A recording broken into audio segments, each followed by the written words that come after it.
पहला प्रश्न। भगवान, यह संसार माया है,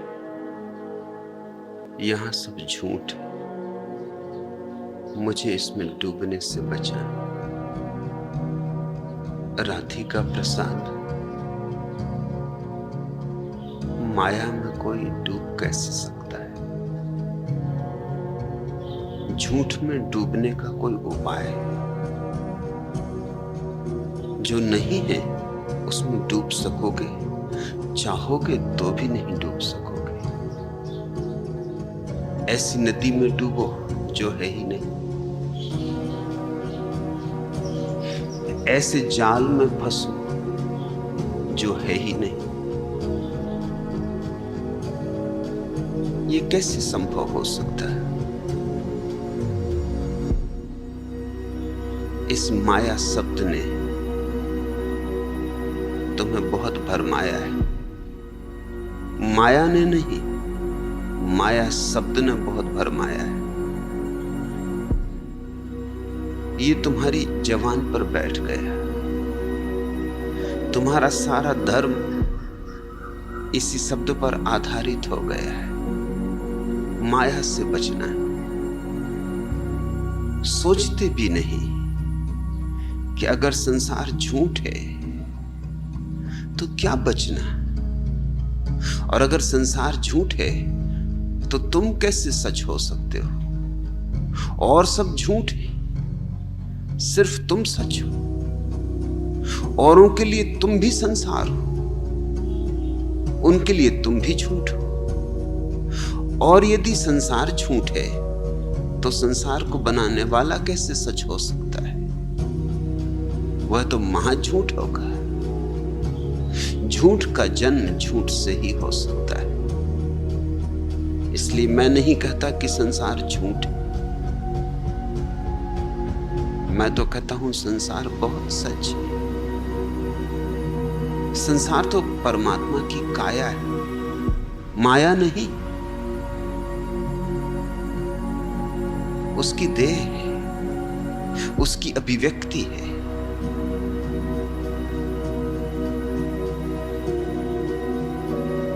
इस आकांक्षा में कि संसार से बचूं, तुम भगोड़े हो जाते हो और भागकर जाओगे कहां? जहां जाओगे वहीं संसार है।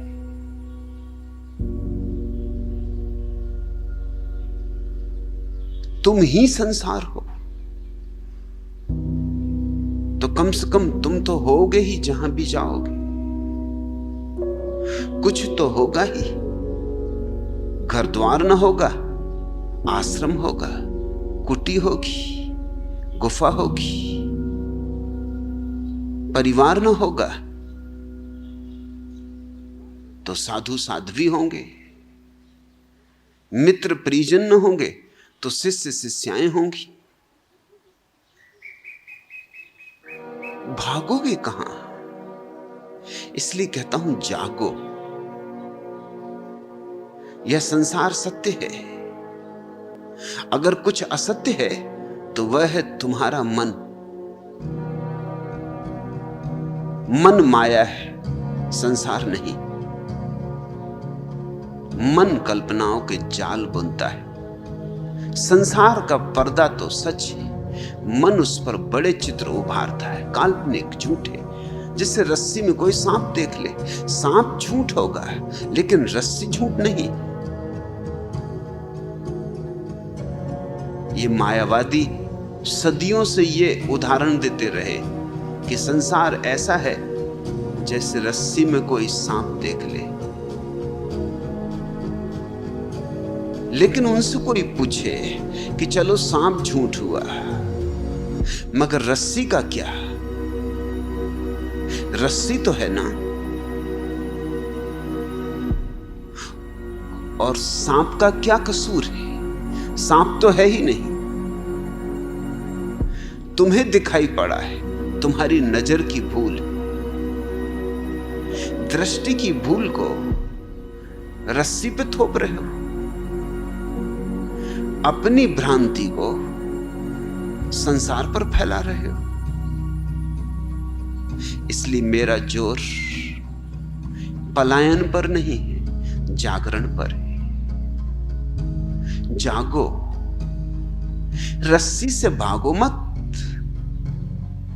दिया जलाओ, अगर रोशनी की कमी है तो रोशनी जगाओ, ताकि रस्सी रस्सी है ऐसा दिखाई पड़ सके। जिस दिन तुमने देख लिया रस्सी रस्सी है, क्या तुम सोचते हो सांप मर गया, कि सांप कहीं चला गया? सांप तो था ही नहीं। क्या तुम सोचते हो तुम्हें जब सांप दिखाई पड़ रहा था तो रस्सी खो गई थी, सांप हो गया था? क्या तुम सोचते हो तुम्हारे दिखाई पड़ने से सांप तुम्हें काट लेता? अब कोई कहे कि मुझे मालूम है कि रस्सी सांप है, मगर मुझे बचाओ इस सांप से, तो क्या मतलब होगा? मतलब यही होगा कि उसे तो सांप ही दिखाई पड़ रहा है। ये तो वो उधार तोतों की तरह दोहरा रहा है कि सांप असत्य है, नहीं तो फिर बचाने की बात ही नहीं उठती। जो लोग मानते हैं कि संसार माया है, उनके लिए तो सन्यास की बात उठ ही नहीं सकती। त्याग किसका? जो नहीं है उसका त्याग के लिए तो होना चाहिए। फिर तो भोग भी नहीं है और त्याग भी नहीं है। फिर तो तुम जहां हो जैसे हो ठीक हो, कुछ करने को बचता नहीं। इसलिए मैं अपने सन्यासी को नहीं कहता कि त्यागना, न कहता हूं भोगना, न कहता हूं त्यागना, कहता हूं जाग कर जीना। संसार सत्य है, संसार परमात्मा की अनेक अनेक रूपों में अभिव्यक्ति है। वृक्षों में वही हरा है, फूलों में वही लाल है, सूरज की किरणों में वही स्वर्ण की तरह बरस रहा है। तुम्हारे भीतर वही चैतन्य की तरह विराजमान है। तुम्हारी देह में भी वही ठोस हुआ है। तुम्हारा बहिरंग भी वही है, तुम्हारा अंतरंग भी वही, तुम्हारा केंद्र भी वही, तुम्हारी परिधि भी वही। लेकिन हां, केंद्र और परिधि के बीच तुम्हें क्षमता है कल्पनाओं को खड़ा कर लेने की। तुम रस्सी में सांप देखने में समर्थ हो। तुम इससे उल्टा भी कर सकते हो, तुम सांप में रस्सी भी देख सकते हो। हालांकि वैसा उदाहरण कोई शास्त्र नहीं लेता, वैसा भी हो जाता है। सांप में भी रस्सी देख सकते हो, आखिर बाबा तुलसीदास ने देखी ही थी। चढ़ गए थे, लटके हुए सांप को रस्सी समझ के पत्नी से मिलने गए। आंखें भरी होंगी पत्नी से मिलने की कामना से, वासना से।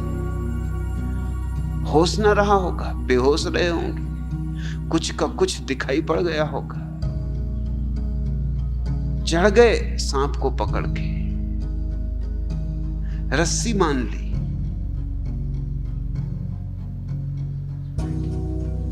तुम्हारे मन की ये क्षमता है,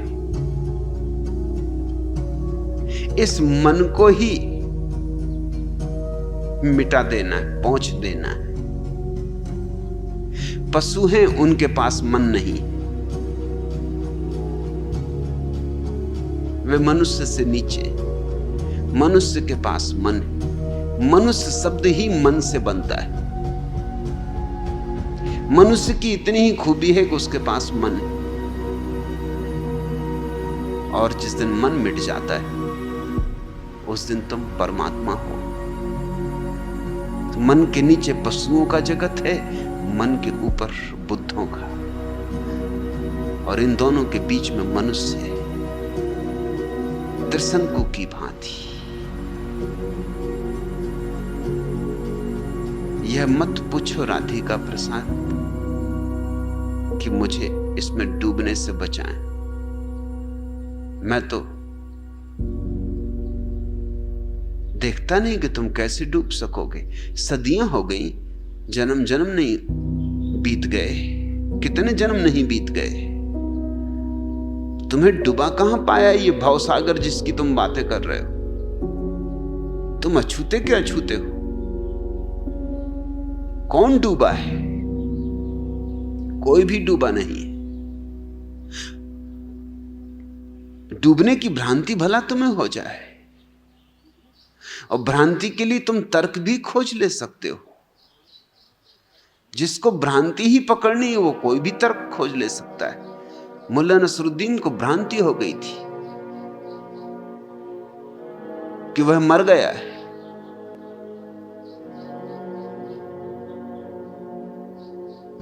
जहर खा लिया था। अब भारत में कोई शुद्ध जहर मिलता है? जहर भी खा लिया, मरा भी नहीं। इस जगत में माया हो या ना हो, मगर भारत में तो बड़ी माया है। यहां तो माया ही माया है।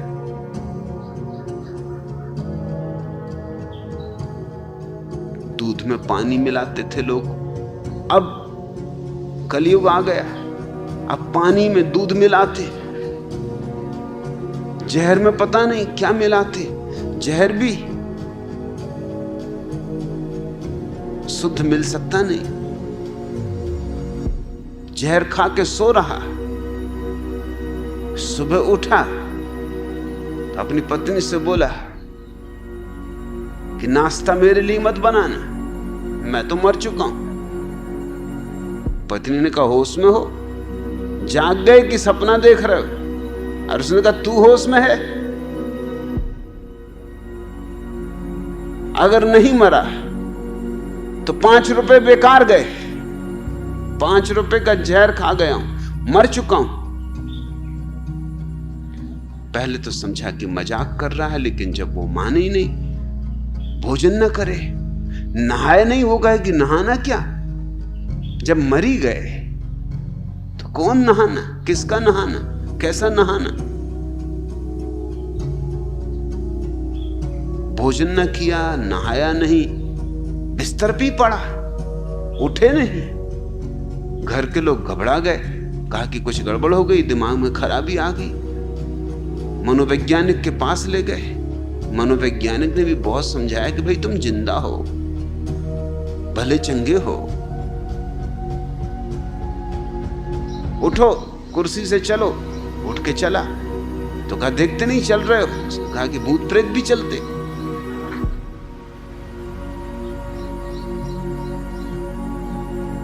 देखते नहीं मेरे पैर बिल्कुल उल्टे हो गए जैसे भूत प्रेतों के होते। मनोवैज्ञानिक ने कहा यह आदमी ऐसे मानने वाला नहीं है, दलील पे दलील करे। अब जिंदा आदमी हो और अगर मरने की उसे भ्रांति हो जाए तो दलीलें तो देगा ही। उसने कहा एक काम कर, ये तू मानता है कि मुर्दा आदमी में से खून नहीं निकल सकता? उसने कहा मानता हूं कि मुर्दे में से खून नहीं निकल सकता, कभी नहीं निकल सकता। मनोवैज्ञानिक ने उठाया चक्कू और उसके हाथ में थोड़ा सा चीरा मारा, खून की धार फूट पड़ी। मनोवैज्ञानिक ने कहा आप क्या कहते हो? बड़े मियां आप क्या कहते हो?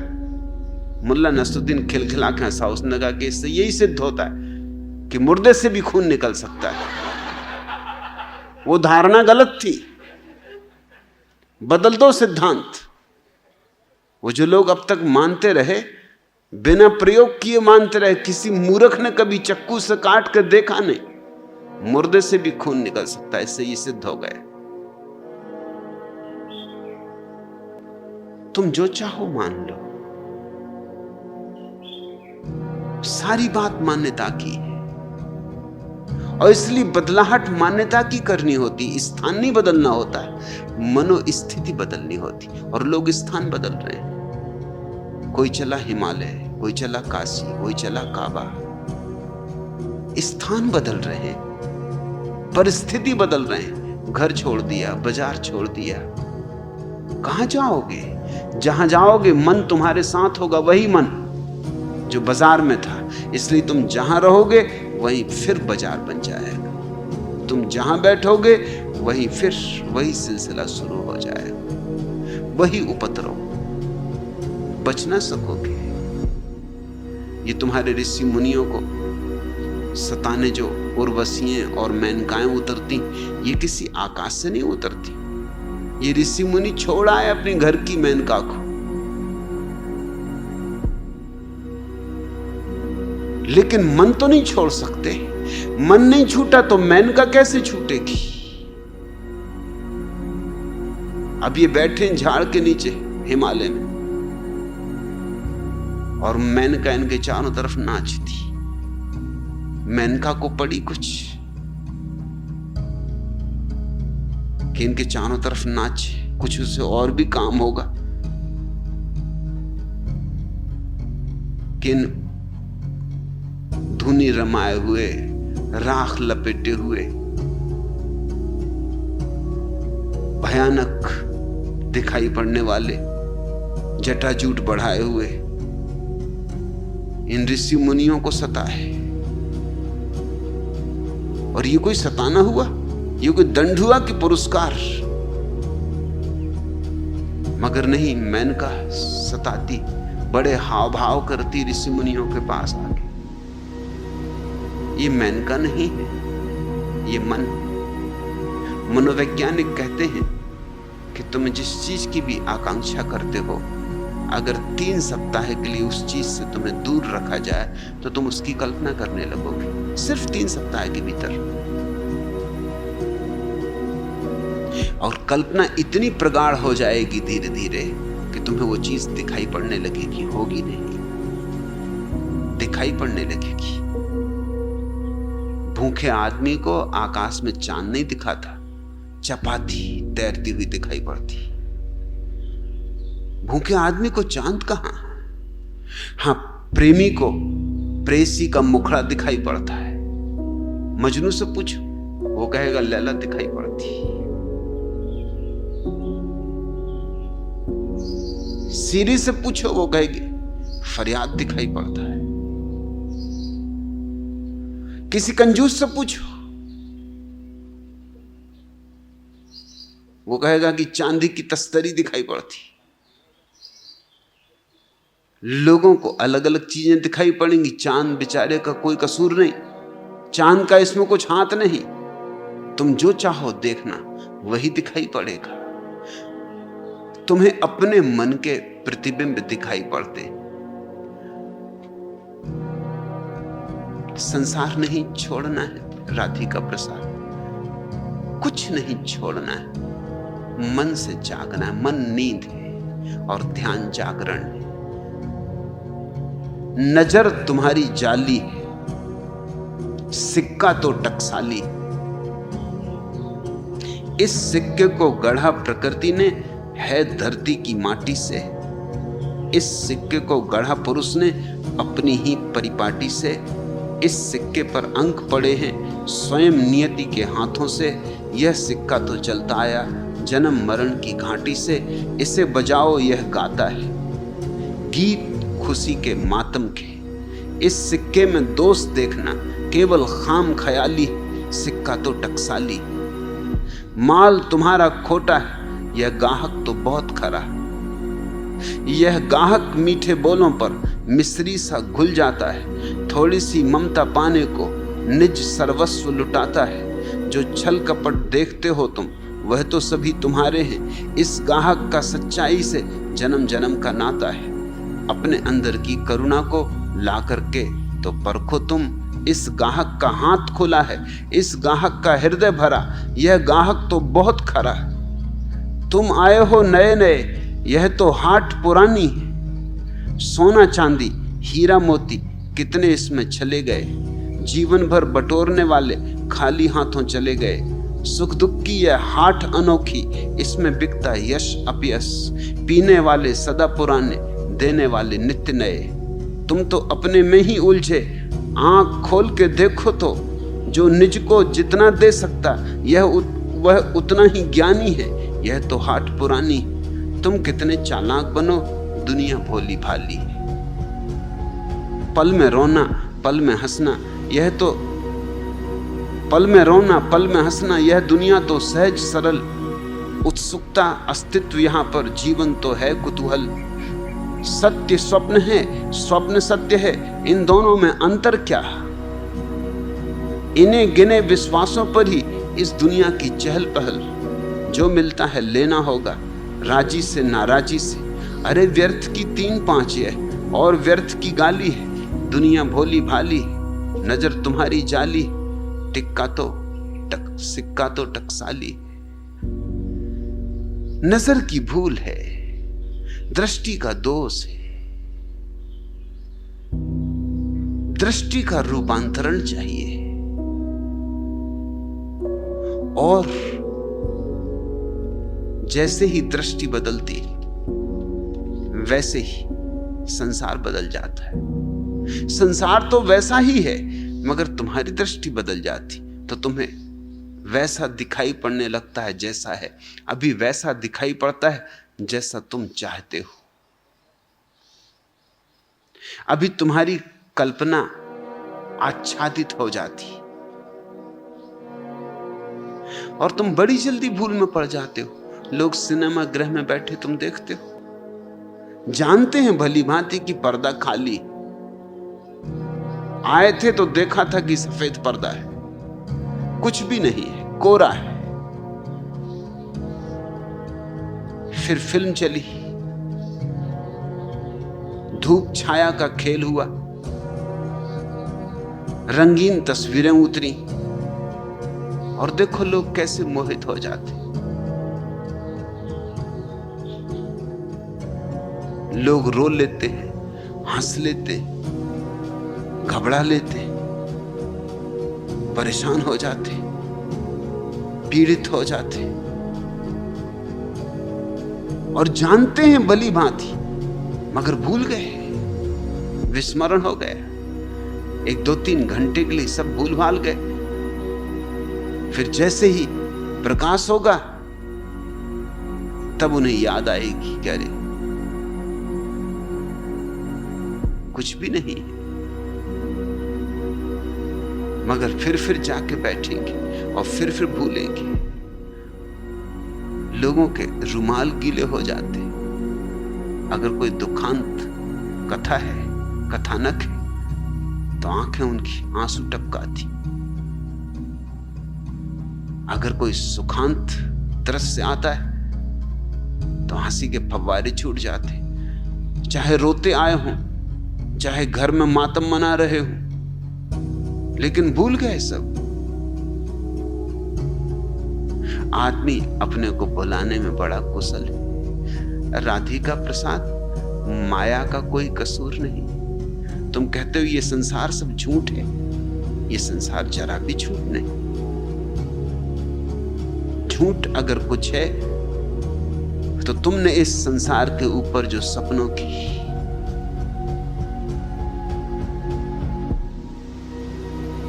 कल्पनाओं की छाप डाल रखी। तुम इस संसार को ऐसा चाहते हो जो तुम्हारे अनुकूल हो, वैसा ये नहीं हो पाता। इससे तुम कष्ट पाते हो। यह कभी कभी संयोग से हो जाता है, संयोग वसात, तो तुम सुख पाते हो। तुम्हारा सुख क्या, तुम्हारा दुख क्या? तुम्हारा दुख यह है कि तुम जैसा चाहते हो संसार वैसा नहीं हो पाता। संसार बड़ी चीज है, तुम छोटे, तुम्हारी औकात छोटी, तुम्हारे हाथ छोटे। संसार विराट है। तुम चाहते हो कि तुम्हारे रंग में रंग जाए, ये नहीं हो पाता, ये नहीं हो सकता। लेकिन कभी कभी संयोग बसात बिल्ली के भाग्य से छींका टूट जाता है। संयोग बसात ही, कोई तुम्हारे लिए नहीं टूटता। कोई छींका ये देख के नहीं टूटता कि बिल्ली गुजर रही टूट जाऊं। छींके को टूट नहीं था, बिल्ली गुजरती कि ना गुजरती, ये संयोग की बात थी कि बिल्ली गुजरती थी और छींका टूटा।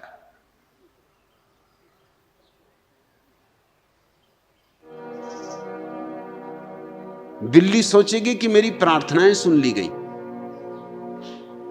कि मेरी प्रार्थनाएं देखो पूरी हो गई। बिल्ली कहेगी कि है भगवान, निश्चित है। मैंने जो पूजा की, जो सत्यनारायण की कथा पढ़ी, जो जप जी का पाठ किया, देखो पूरा हो गया। छींका टूटा। अरे कोशिश करते रहो, पुकारते रहो, पुकारते रहो, पुकार सुनी जाएगी। देर है, अंधेर नहीं। आज देख लो, प्रमाण मिल गया। कभी संयोग से जगत तुम्हारे अनुकूल पड़ जाता है, तब तुम्हें सुख मिलता है,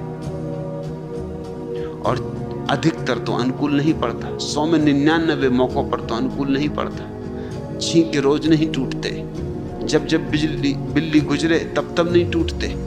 कभी कभार ये होता है, तो सुख कभी कभार, क्षणभंगुर, और दुख बहुत। इसी दुख से पीड़ित होकर तुम कहते हो कि संसार से मुझे बचा लो, डूबने से मुझे बचा लो। लेकिन मैं कैसे बचाऊंगा? तुम्हें संभलना होगा। गिरो तुम और बचाऊं मैं।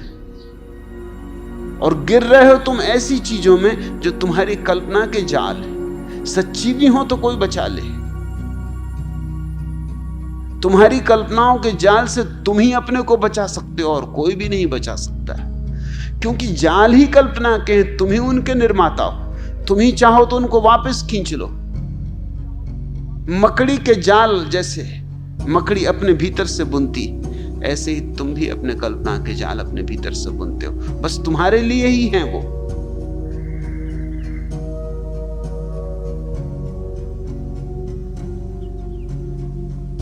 संसार कभी तुम्हारे अनुकूल पड़ जाए तो तुम गदगद हो जाते हो, और अनुकूल अधिकतर नहीं पड़ेगा। इस सत्य को समझो। और इतने लोग हैं इस जगत में, सबके अनुकूल पड़े भी तो कैसे पड़े? सबकी आकांक्षाएं अलग हैं। कोई प्रार्थना करता आज पानी गिरा दो भगवान, क्योंकि मैंने बीज बोए। और कोई प्रार्थना करता आज पानी ना गिराना, धूप चाहिए, मैंने कपड़े रंगे और सुखा रहा हूं। अब परमात्मा क्या करे? 50-50 करे, कुछ पानी बरसा दे, कुछ पानी ना बरसाए, दोनों नाराज हो जाएं। अस्तित्व निरपेक्ष रहता है। अस्तित्व तुम्हारी बातें नहीं सुनता है, सुन नहीं सकता।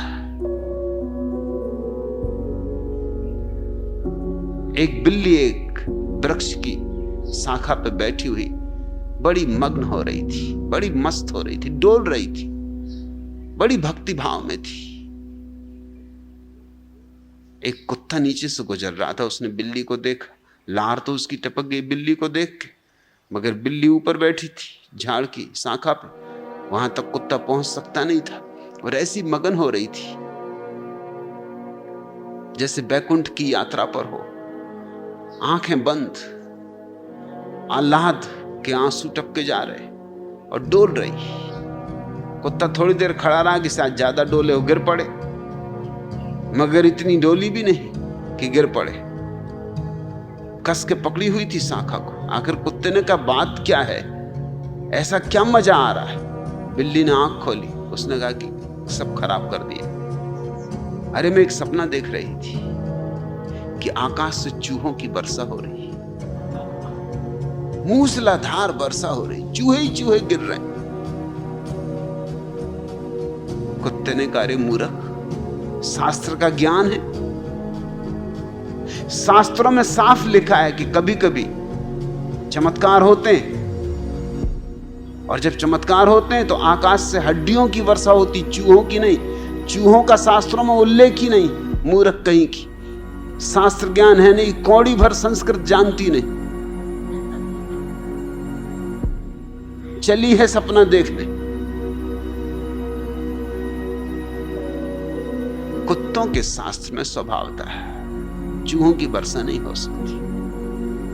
बिल्लियों के शास्त्र में चूहों की ही वर्षा होगी। हड्डियों की वर्षा बिल्लियां क्या करेंगी? और आदमियों के शास्त्र में न चूहे बरसेंगे न हड्डियां बरसेंगी। आदमियों के शास्त्र में तो हीरे जवाहरात बरसेंगे, सोना चांदी बरसेगा।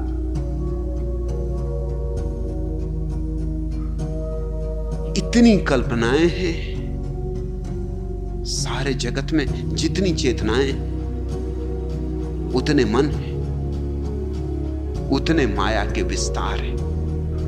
जगत तो कोरा पर्दा है, यह पर्दा तुम्हें नहीं डुबा सकता। हाँ, तुम अपनी कल्पना में जितना चाहो डुबकी खाना, खाओ, मजे से खाओ। फिर भी डूबोगे, करोगे नहीं, ये ख्याल रखना, कोई कभी डूबा ही नहीं। मैं इस झंझट में भी नहीं पड़ूंगा, तुमको डूबता भी देखूं तो भी किनारे पे बैठा रहूंगा, तो भी दौड़ के तुमको बचाने वाला नहीं, क्योंकि मैं जानता हूं कि नदी है ही नहीं, तुम सिर्फ खाम ख्याली में हो। सो तुम्हारी मौज, तुम लाख चिल्लाओ कि बचाओ बचाओ, कोई बुद्धू दौड़े, मैं दौड़ने वाला नहीं। बचाने की बात ही फिजूल है, बचाना किससे?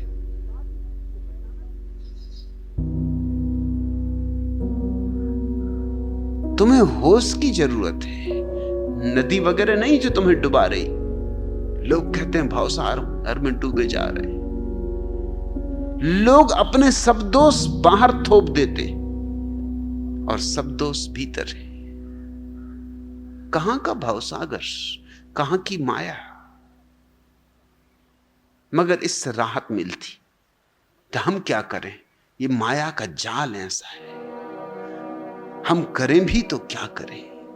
अवश्य परवश। ये परमात्मा ने माया ऐसी बनाई, महाठगनी। माया पे दोष दे रहे हैं, कहां माया है? कभी मिले हो माया से? कोई मिला है कभी माया से? लेकिन तुम्हारे महात्मा भी माया को गाली दे रहे हैं। सबको गाली देने के लिए कोई बहाना चाहिए, सबको गाली टांगने के लिए कोई खूंटी चाहिए। फिक्र इस बात की करो कि क्या है तुम्हारा उलझाव। तुम इस जगत से कुछ भी मांगोगे तो उलझे रहोगे, मांगो मत। इसलिए बुद्ध पुरुषों ने कहा है, तृष्णा से मुक्त हो जाओ, माया से नहीं, तृष्णा से, आकांक्षा से, वासना से। संसार से मुक्त नहीं होना है, मुक्त होना है संसार के सामने तुम जो भिखारी बन के खड़े हो, भिक्षा पात्र लिए खड़े हो, इस भिखमंगेपन से मुक्त होना है। जो है उससे राजी हो जाओ, और की मांग छोड़ो, और की दौड़ छोड़ो। फिर कौन तुम्हें डुबा सकता है? तुम तत्क्षण पाओगे कि जिससे तुम भयभीत हो रहे थे वह भावसागर कहीं भी नहीं, मृग मरीचिका थी। तुमने देखा जरूर था, जैसे कि रात के अंधेरे में लोग भूत प्रेत देख लेते, घबराहट हो, भय हो तो दिखाई पड़ जाते। तुम्हारे भय पे ही सब निर्भर है। जापान की प्रसिद्ध कहानी, एक आदमी की पत्नी मरी। पत्नियां पहली तो बात आसानी से मरती नहीं, अक्सर तो पतियों को मार के मरती। स्त्रियां ज्यादा जीती हैं, ये ख्याल रखना, 5 साल औसत ज्यादा जीती। आदमी को ये भ्रम है कि हम मजबूत हैं, ऐसी कुछ खास मजबूती नहीं, स्त्रियां ज्यादा मजबूत हैं। उनकी सहने की क्षमता, सहनशीलता आदमी से बहुत ज्यादा है। स्त्रियां कम बीमार पड़ती हैं, आदमी ज्यादा बीमार पड़ता है। स्त्रियां हर बीमारी को पार करके गुजर जाती, आदमी हर बीमारी में टूट जाता है, कोई भी बीमारी तोड़ देती है उसे। और सारी दुनिया में स्त्रियां 5 साल आदमियों से ज्यादा जीती औसत। और फिर आदमियों को और एक अहंकार है कि समान उम्र की स्त्री से विवाह नहीं करते। 25 साल का जवान हो तो उसे 20 साल की लड़की चाहिए, तो 5 साल का और फर्क हो गया। सो ये भैया 10 साल पहले मरेंगे। इसलिए दुनिया में तुम्हें विधवाएं बहुत दिखाई पड़ेंगी, विधुर इतने दिखाई नहीं पड़ेंगे। मगर कभी कभी चमत्कार भी होता ही है। वो स्त्री मर गई, मगर मरते मरते अपने पति को कह गई कि सुन लो, लफंगेबाजी नहीं चलेगी। पति ने कहा क्या मतलब? पति तो दिल ही दिल में खुश हो रहा था कि झंझट कटी। अभी 2 दिन पहले ही डॉक्टर ने उससे कहा था कि मैं बहुत दुखी हूं, लेकिन पत्नी 2 दिन से ज्यादा नहीं बचेगी। तो उसने डॉक्टर को कहा था नाहक दुखी ना हो। अरे जब मैंने 30 साल कष्ट झेल लिया तो 2 दिन और सही, इसमें तो दुखी होने की क्या बात? 30 साल गुजर गए तो 2 दिन और सही। पत्नी कहने लगी कि अब मैं मरने के करीब हूं, तो मैं बताया जा रही कि मैं मर के भूत प्रेत होऊंगी और तुम्हारा पीछा करूंगी। और ध्यान रखना, भूल के भी किसी और स्त्री के साथ संबंध मत बनाना, नहीं तो मैं तुम्हें सताऊंगी, मैं रोज आऊंगी रात। पति डरा तो बहुत, कर भी कुछ नहीं कर सकता, अब करे भी क्या? पत्नी मर गई। पहली रात बहुत घबराया हुआ घर आया, डरा हुआ था, जंतर मंत्र पढ़ रहा था। मगर ठीक वक्त पे कोई 12 बजे पत्नी ने दरवाजे पे दस्तक दी। दरवाजा खोला तो वो सामने खड़ी थी। पसीना पसीना हो गया, पैर कब गए, गिरते गिरते बचा। पत्नी ने कहा कि तो तुमने हरकत शुरू कर दी, तुम शराब पी के आए हो और मैंने लाख दफे समझाया कि शराब पीना बंद करो। और तब तो मैं घर में रहती थी, तो मुझे बैठ के अंतर्दृष्टि से पता लगाना पड़ता था तुम कहां गए, क्या कर रहे हो। अब नहीं चलेगा, अब तो तुम जहां जाओगे वहां मैं देख सकती हूं, वहां मैं आ सकती हूं। तुम शराब घर से आ रहे हो, तुमने इतनी शराब पी और तुम उस स्त्री को घूर घूर कर देख रहे थे। बात बिल्कुल सच थी, इतनी उसने शराब पी थी। और शराब पी के जब बाहर निकला था तो एक सुंदर स्त्री को घूर घूर के भी देखा था। और उसने कहा सावधान रहो, आज तो पहला दिन है, क्षमा कर देती हूं, कल से ख्याल रखना। उस आदमी की तो जान मुश्किल में पड़ गई। जिंदा थी वही बेहतर था, कुछ बहाने भी खोज लेता था। कह देता था दफ्तर में ज्यादा काम है। दफ्तर में काम ज्यादा निकलता, हर एक को ज्यादा निकलता। दफ्तर में दिन भर लोग काम करते ही नहीं और ज्यादा काम निकलता है, ओवर टाइम।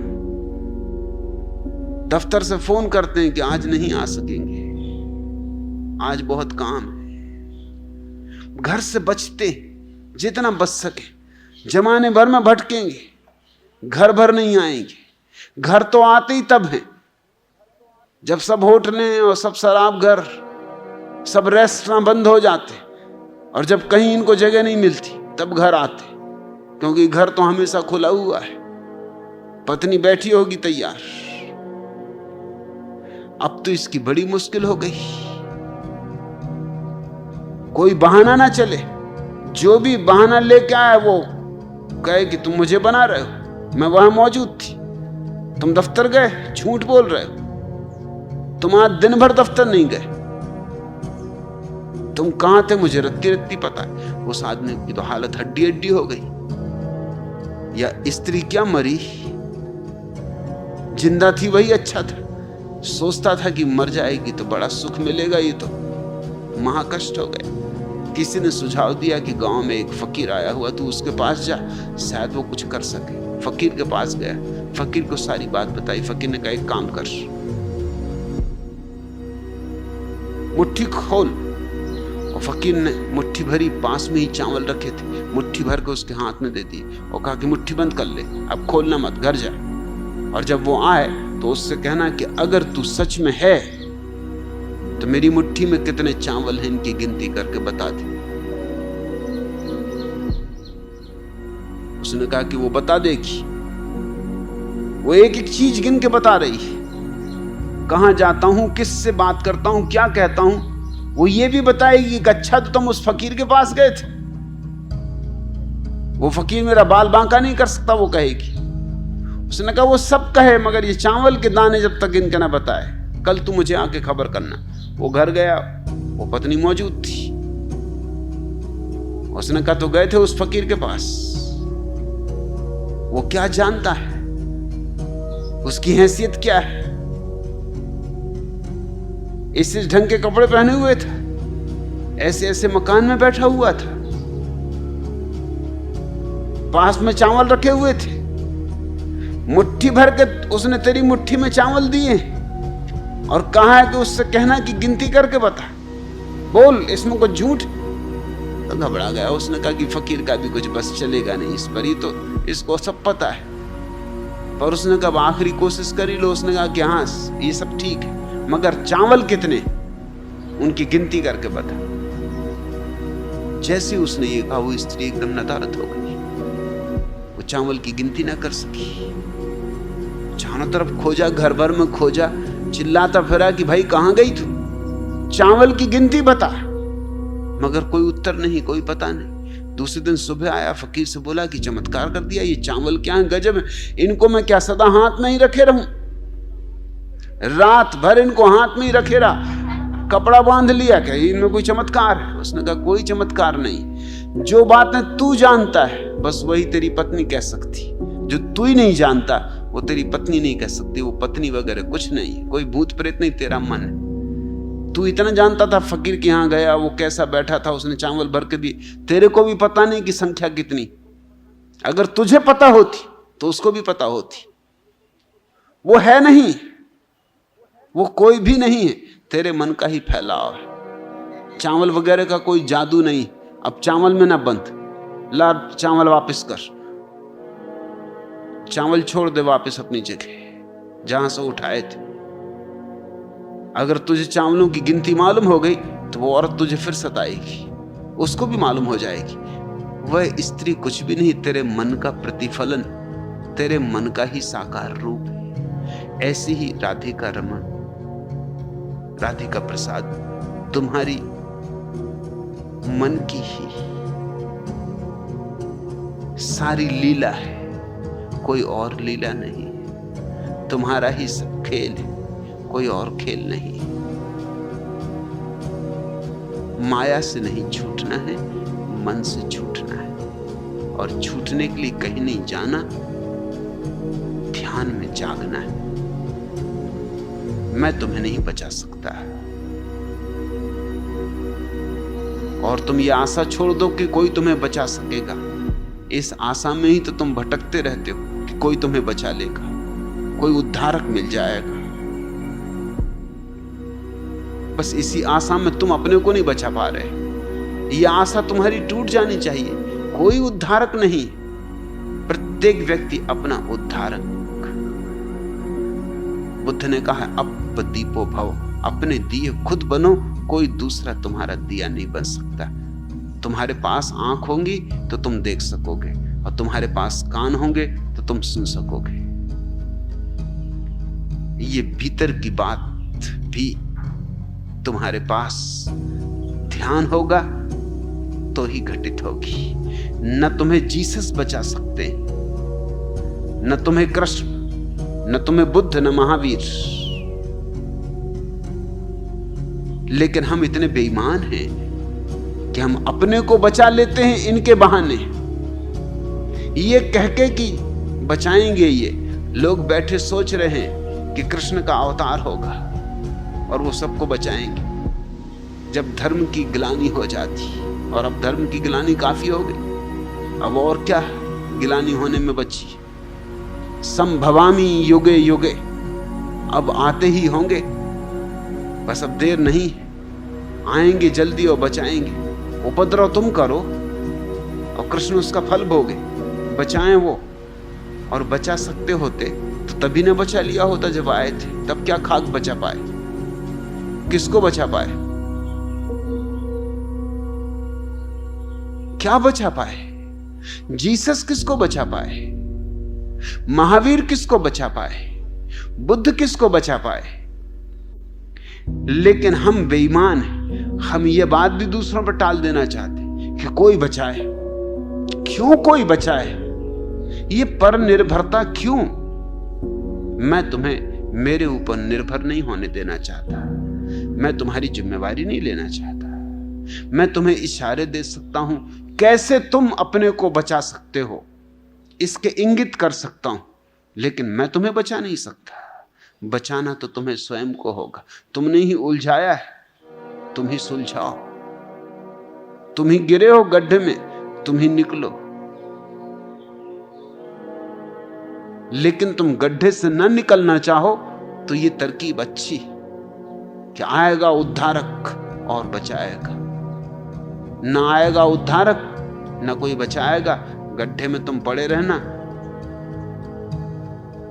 पड़े ही हो सदियों से। अभी ईसाई रास्ता देख रहे हैं कि जीसस का आगमन होगा और वो सारी मनुष्य जाति का उद्धार करेंगे। पहले नहीं कर पाए, अब कैसे करेंगे?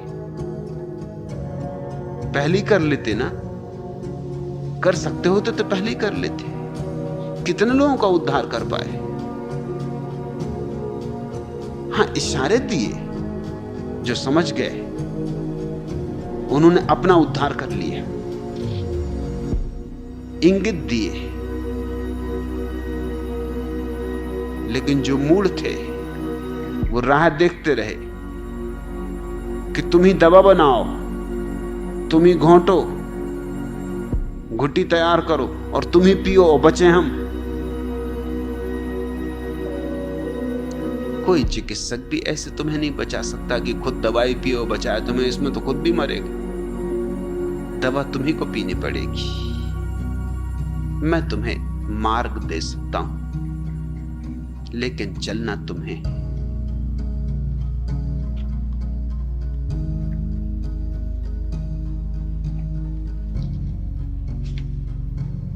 दूसरा प्रश्न, भगवान, मैं अज्ञान में बच्चे पैदा करता चला गया। 10 बच्चे हैं मेरे, अब क्या करूं? वीरचंद, अब तो बहुत देर हो चुकी, अब क्या करोगे? वीर आदमी हो, अब तो बढ़े चलो, चढ़े चलो, अब क्या रुकना? अरे जब मंजिल अब 2 ही कदम रह गई, अब हताश होते हो? वीरों के नाम को बदनाम करोगे? वीर पुरुष पीछे लौट के नहीं देखते, गिनती भी ना करो।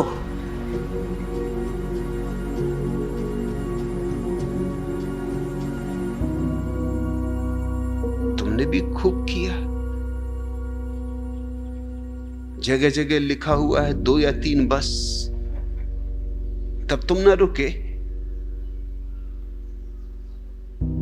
इस्ताहार वगैरह पढ़ते हो कि नहीं?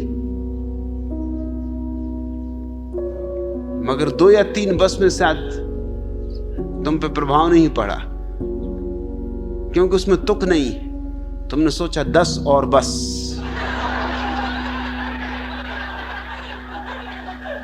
दो या 3 बस अतुकांत कविता है, 10 और बस तुकांत कविता है।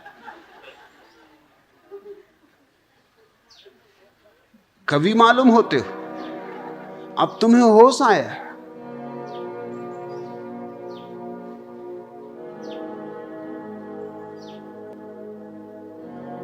लेकिन ऐसा मत करना। यही तो भारत का गौरव। इस पुण्य भूमि में देवता जन्मने को तरसते। 10 देवताओं को तुमने जन्म दे दिया और बाकी देवता भी और तरस रहे होंगे। उनका क्या हो? देवताओं का भी तो कुछ ख्याल करो, उन पे भी तो कुछ दया रखो।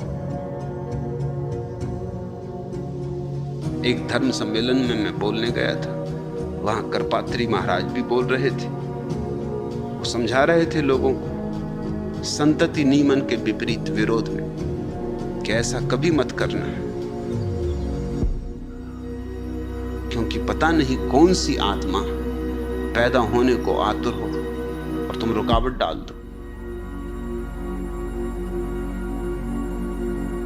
कौन देवता तुम में पैदा होने को उत्सुक हो, क्या पता। रविंद्रनाथ उदाहरण के लिए वो कह रहे थे, अपने बाप की पहली संतान नहीं थे, बहुत से बच्चों के बाद पैदा हुए। अगर उसके पहले उन्होंने 2 या 3 बस कर दिया होता तो दुनिया रविंद्रनाथ से वंचित रह जाती। बात बड़ी पते की कह रहे थे।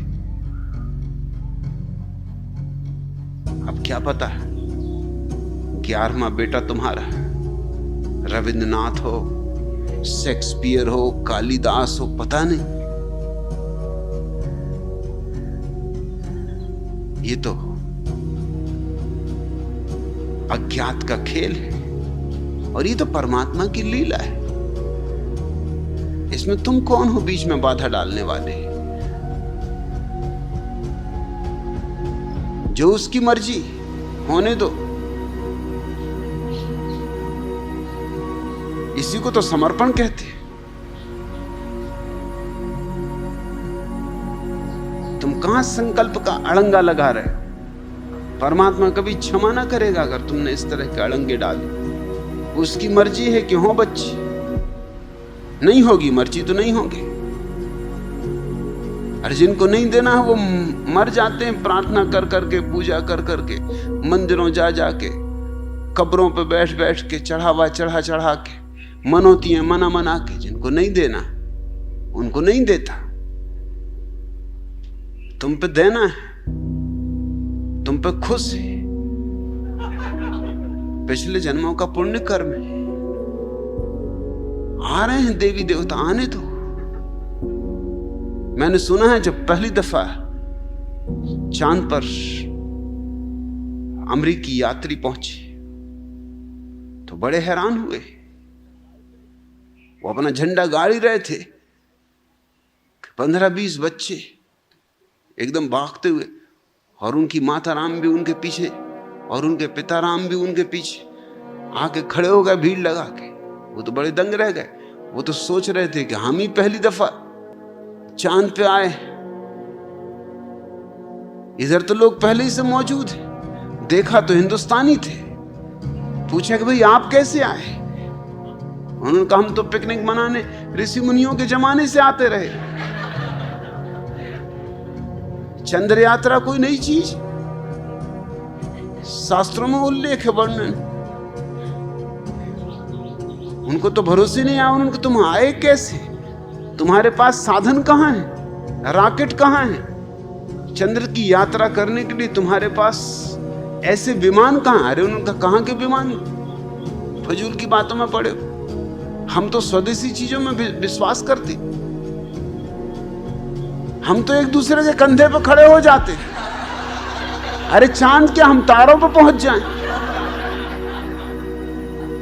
इधर तो हम अक्सर आते।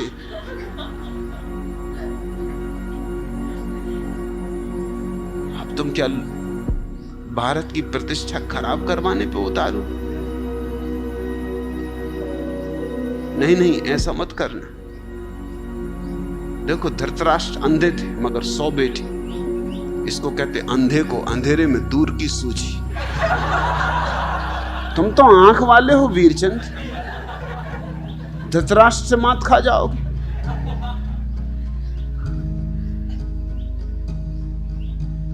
ऐसे नहीं हारते। धृतराष्ट्र को तो मात दे के रहो। अंधों से आंख वाले हारने लगे तो जगत का क्या हाल हो जाएगा।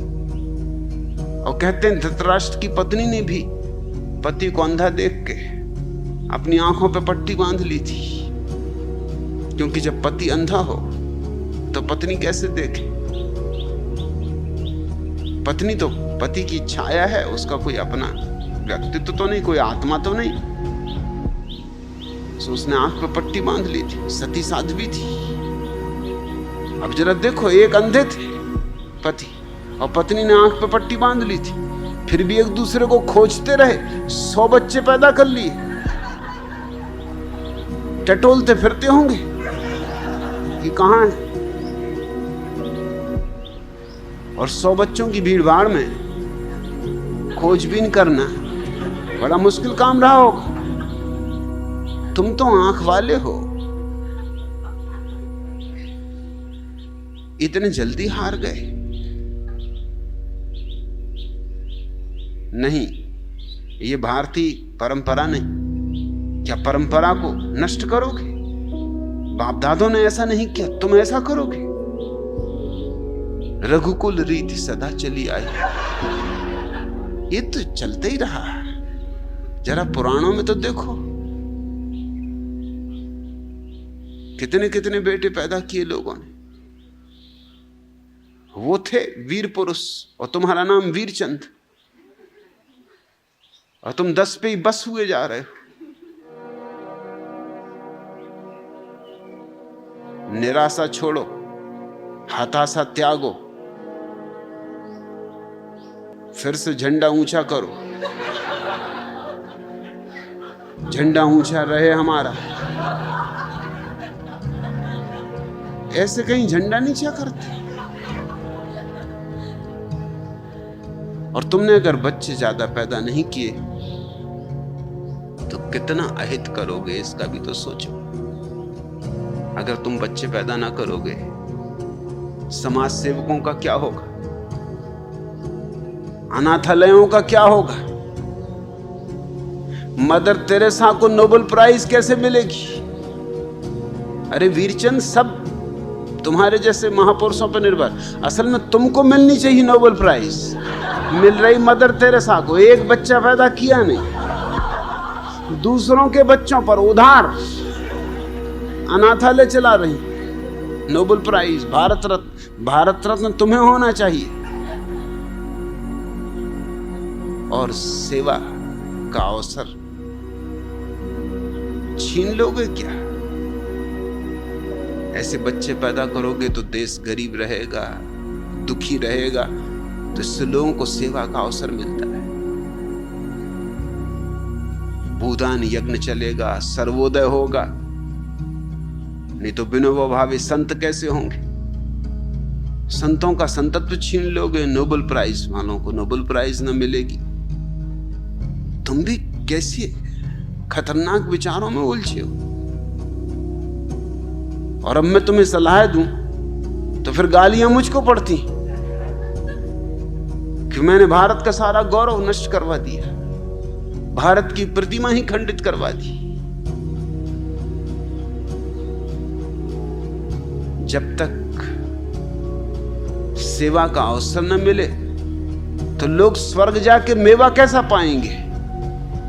तुम तो सेवा का अवसर दो, पाने दो लोगों को स्वर्ग, मिलने दो उनको मेवा। इतने ईसाई मिशनरी बेचारे एकदम खाली हो जाएंगे, एकदम बेकार।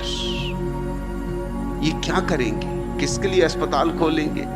किसके लिए स्कूल खोलेंगे? किसके लिए अनाथालय? और तुम अगर बच्चे पैदा करना बंद कर दोगे तो फिर वृद्धाश्रम में कौन भर्ती होगा? फिर विधवा आश्रम में कौन भर्ती होगा? तुम तो बच्चे पैदा किए करते जाओ, सो तुम जल्दी मरोगे।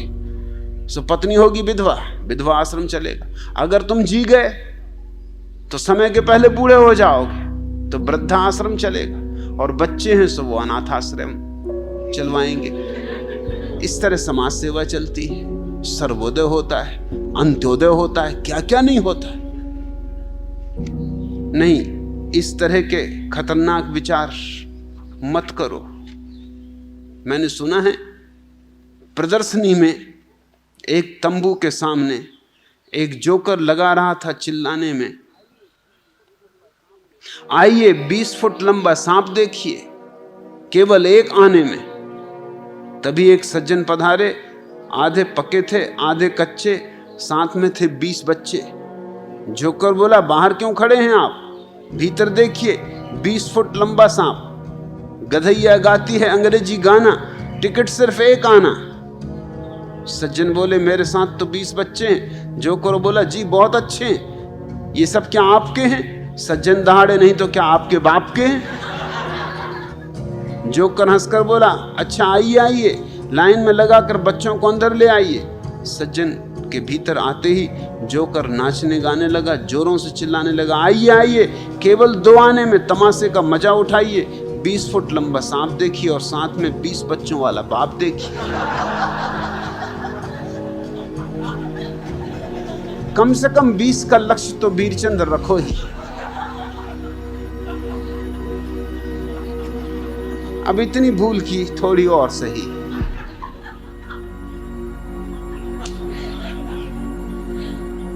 अब इतने गिरे, थोड़े और।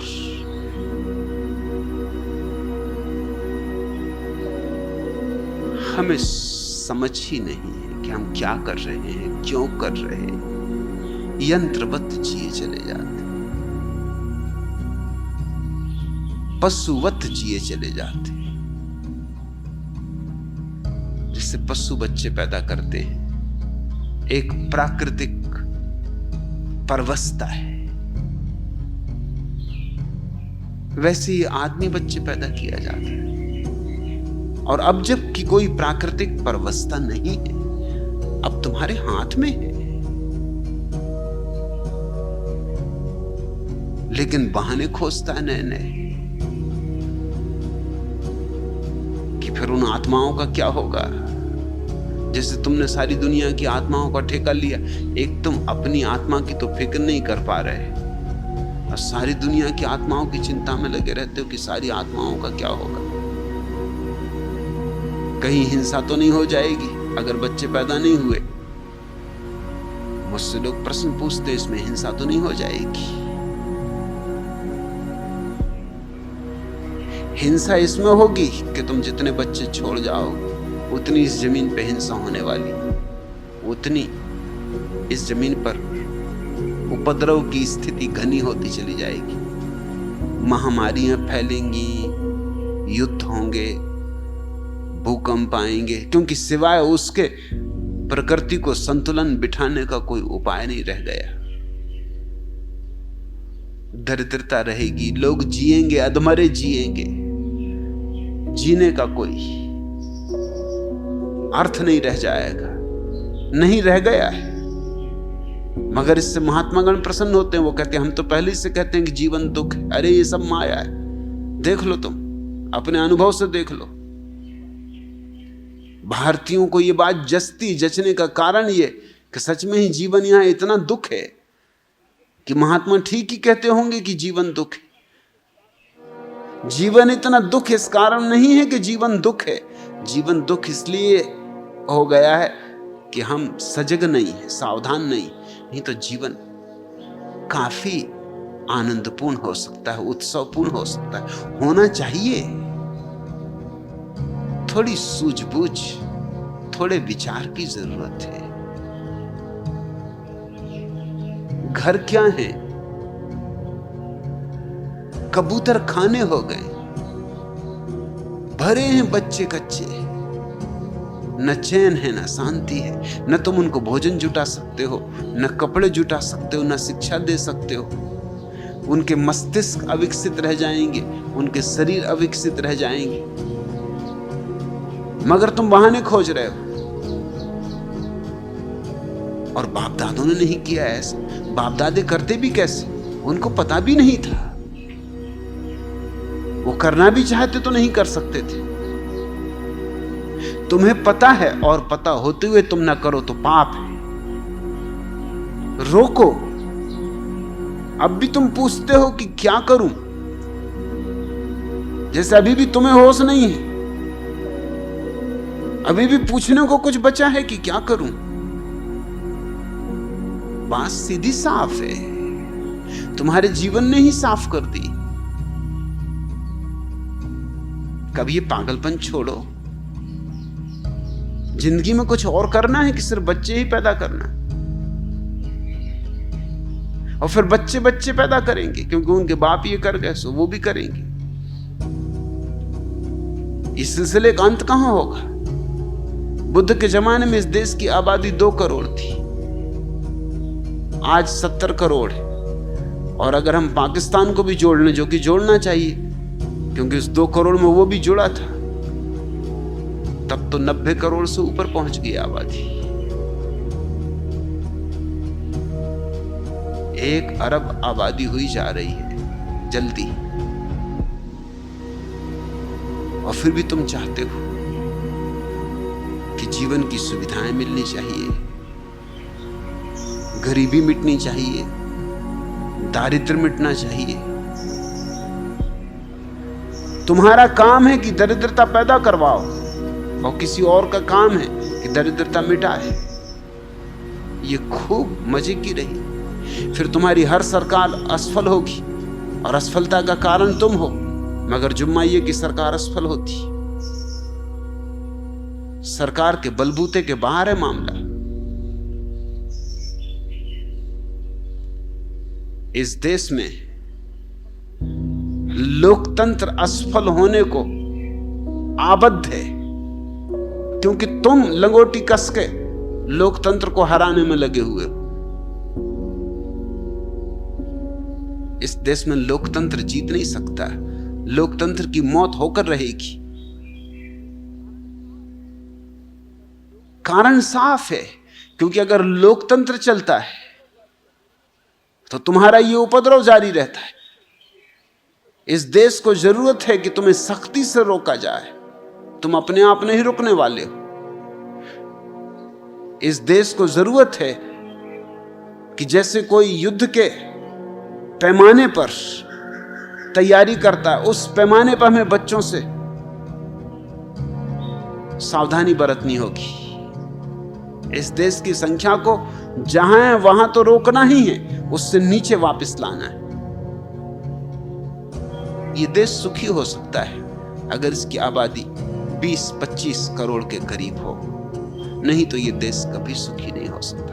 अमेरिका इतना प्रसन्न है, आबादी 20 करोड़ है, जमीन तुमसे कई गुनी ज्यादा है, आबादी तुमसे कई गुनी कम।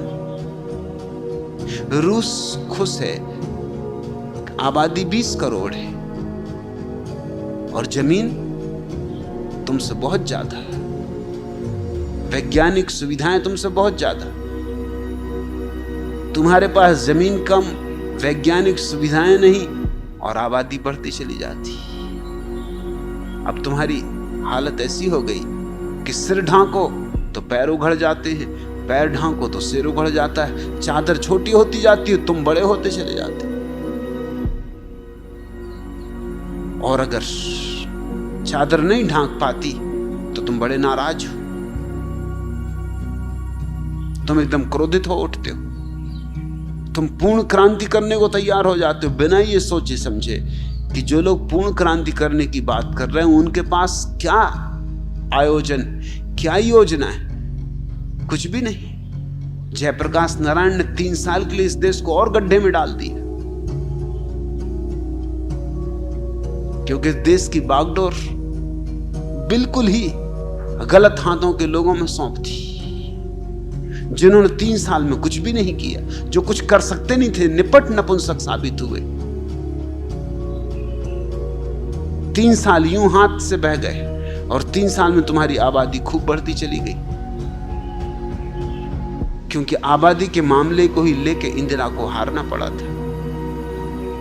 आबादी के मामले में ही इंदिरा ने सख्ती बरती थी, बरतनी चाहिए।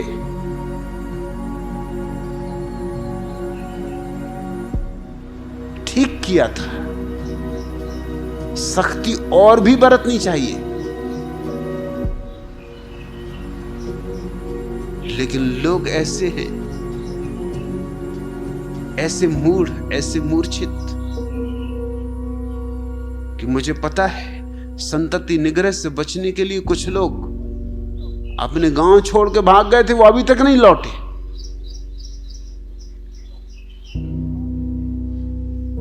भागे सो भागे।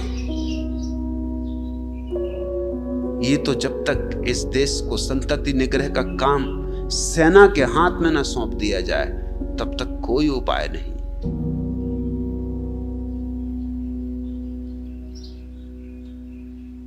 इंदिरा से तुमने इस देश की सत्ता हाथ से छीन ली थी, उसके सिर्फ एक कारण से कि उसने तुम्हें बच्चे पैदा करने की जो तुम्हारी जन्मजात स्वतंत्रता है, स्वरूप सिद्ध अधिकार है, उस पर बाधा डाल दी थी। तुम्हारी स्वतंत्रता मर गई। एक ही स्वतंत्रता तुम चाहते हो, बस बच्चे पैदा करने की स्वतंत्रता। एक ही आजादी से तुम्हें मतलब, भीड़ भाड़ बढ़ाने की आजादी। कीड़े मकोड़ों की तरह बच्चे पैदा करने की तुम्हारी आकांक्षा है। उसने उसमें बाधा डाली तो तुमने उसे सत्ता से अलग कर दिया। और जो लोग तुमने चुन के भेजे स्वभाव था, वो इसी आश्वासन पर गए थे कि हम जाति नहीं करेंगे। सो 3 साल में आबादी 10 करोड़ बढ़ गई, क्योंकि उन्होंने फिर कोई बाधा ही नहीं डाली। 2 या 3 बस की बात ही खत्म हो गई। संतति निग्रह का मामला ही हटा दिया गया।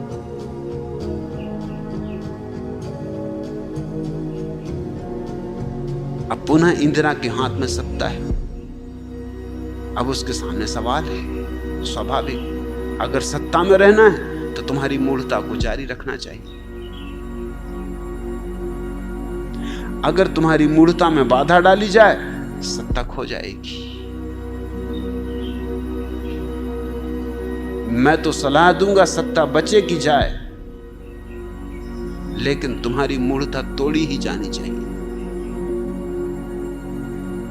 इंदिरा को फिक्र होती है कि उसकी प्रतिमा सारी दुनिया में खंडित होती, कि वो लोकतांत्रिक नहीं।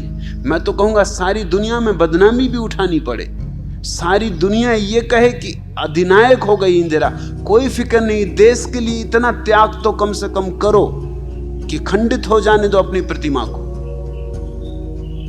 कहने दो सारी दुनिया को कि अधिनायकवाद है। ये देश अभी लोकतंत्र के लिए तैयार नहीं। लोकतंत्र के लिए तैयार होने का अर्थ होता है खुद की सूझबूझ इतनी होनी चाहिए कि प्रत्येक व्यक्ति अपने पर नियंत्रण खुद कर ले। फ्रांस में संख्या गिर रही, ये लोकतांत्रिक देशों के लक्षण। संख्या गिर रही, बढ़ नहीं रही, क्योंकि फ्रांस का प्रत्येक व्यक्ति समझ रहा है कि संख्या जितनी कम होगी देश उतना सुखी होगा, उतने हम सुखी होंगे, उतने हमारे बच्चे सुखी होंगे।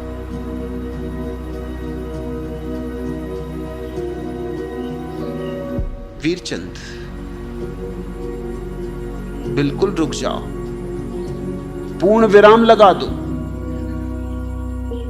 और धोखे की बातों में मत पड़ना कि ब्रह्मचर्य साधेंगे। साध लिया ब्रह्मचर्य तुमने, काफी 3-4 हजार साल से साध रहा ये देश ब्रह्मचर्य, और क्या ब्रह्मचर्य का परिणाम है? ये बकवास नहीं चलेगी। महात्मा गांधी ब्रह्मचर्य सधवाने की बात करते थे, खुद 5 बच्चे पैदा कर लिए, फिर इसके बाद ब्रह्मचर्य। जैसे तुमने 10 पैदा कर लिए, अब तुम भी सोचोगे ब्रह्मचर्य। ऐसे हर एक अगर 10-5 पैदा करने के बाद सोचेगे ब्रह्मचर्य, तो कोई हल नहीं होगा। और कितने लोग ब्रह्मचर्य साध सकते? व्यवहारिक होना आवश्यक है। और ब्रह्मचर्य जबरदस्ती साधोगे तो उसके घातक परिणाम होंगे। महात्मा गांधी को मरते दम तक सपनों में काम वासना सताती रही। आखिरी दिनों में तो एक नग्न स्त्री को लेकर साथ बिस्तर पे सोने लगे। कहते तो थे कि तांत्रिक प्रयोग कर रहे। इस बात को छिपाने की कोशिश की गई, उनके शिष्यों ने ही छिपाया। उनके शिष्य इस बात को प्रकट नहीं होना देना चाहते थे, कहीं ये बात प्रकट हो जाए, आम जनता में जाहिर हो जाए तो महात्मा गांधी के महात्मा होने का क्या होगा। सो इसको छिपा कर रखो, इस बात को प्रकट मत होने दो। मगर ये बात इस बात का सबूत है कि जिंदगी भर जबरदस्ती थोपा गया ब्रह्मचर्य काम नहीं आया। महात्मा गांधी के काम नहीं आया तो तुम्हारे क्या काम आएगा? तो मैं ये नहीं कहता कि कोई ब्रह्मचर्य से इस देश का मसला हल होने वाला है। ब्रह्मचर्य अद्भुत बात है, लेकिन ध्यान से सधती, कोई बहुत गहरे ध्यान को उपलब्ध होता है तो ब्रह्मचर्य सधता। ब्रह्मचर्य का अर्थ समझो, ब्रह्मचर्य का अर्थ होता है ब्रह्म जैसी चर्या, ईश्वरी चर्या। उसका कुछ काम वासना से छूट जाना ही इतना अर्थ नहीं है, उसका बड़ा अर्थ है। राम जैसे हो जाना उसका अर्थ है, काम से मुक्त हो जाना ही उसका अर्थ नहीं है। काम से मुक्त होना तो उसका एक छोटा सा हिस्सा है। जब तुम ब्रह्म को जानोगे तो ब्रह्मचर्य पैदा होगा, उसके पहले नहीं। अभी तो विज्ञान ने साधन दे दिए हैं, उनका उपयोग करो और व्यर्थ की पिटी पिटाई बातों को मत दोहराए रखना। पंडित वही दोहराए रहते, और ये देश इतना मूढ़ है कि उनकी बातें जस्ती। करपात्री लोगों को समझा रहे थे तो लोग सिर हिला रहे थे, ताली बजा रहे थे। ये बात बिल्कुल सच कि देवी देवताओं को पैदा होना है, और बच्चे, पता नहीं कौन सा बच्चा मेधावी पैदा हो, उसको रोकना उचित नहीं।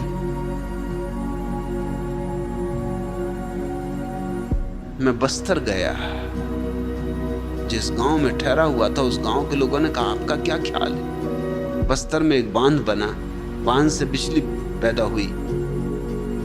बस्तर के लोग उस बांध को लेने को राजी नहीं, क्योंकि महात्मा गणों ने ये खबर उड़ा दी वहां साधु सन्यासियों ने कि इस बिजली में से तो ताकत निकल ही गई, इस पानी में से बिजली तो निकल गई तो ताकत निकल गई। अब ये पानी बिल्कुल बेकार है, फुफस, इसमें कुछ है ही नहीं। गांव के लोगों को ये बात जची कि बात तो सच्ची है, ताकत ही निकल गई। ताकत तो यानी बिजली, तो बिजली तो निकल चुकी। ये तो ऐसे समझोगे जैसे दूध में से घी निकाल लिया, अब पी रहे हैं छाछ और समझ रहे हैं कि इससे मस्तंड हो जाएंगे। कुछ भी नहीं होगा, और पेचिस वगैरह की बीमारी हो जाए। वो खेतों में उन्होंने पानी लेना बंद कर दिया कि ये पानी हम क्या करेंगे, और हमारे गेहूं खराब हो जाए। ये पानी भी नपुंसक हो गया। इतने मूढ़ देश में बड़ी कठिनाई है। लोकतंत्र अभी इस देश के योग्य नहीं था। जिन लोगों ने, पंडित जवाहरलाल नेहरू और उनके साथियों ने इस देश को लोकतंत्र देने की कोशिश की, उन्होंने इसका जरा भी विचार नहीं किया कि इसकी पात्रता भी है या नहीं। अनुकरण कर लिया पश्चिम का कि लोकतंत्र थोप दो ऊपर से चीजें थोपी नहीं जाती। पश्चिम में लोकतंत्र धीरे धीरे विकसित हुआ है और हम पर ऊपर से थोप दिया गया है। एक तो होता है गुलाब का फूल जो गुलाब में से आता है, और एक होता है प्लास्टिक का फूल जो ऊपर से लटका दो। हमारा लोकतंत्र प्लास्टिक का फूल है। इस देश को तय करना होगा, लोकतंत्र चाहिए तो ये देश मरेगा, बर्बाद होगा। अभी इस देश को कम से कम 20 वर्ष, या आने वाली सदी का अंतिम हिस्सा 20 वर्ष, एक उदार अधिनायक शाही चाहिए, एक करुणापूर्ण अधिनायक शाही चाहिए, जो सख्ती से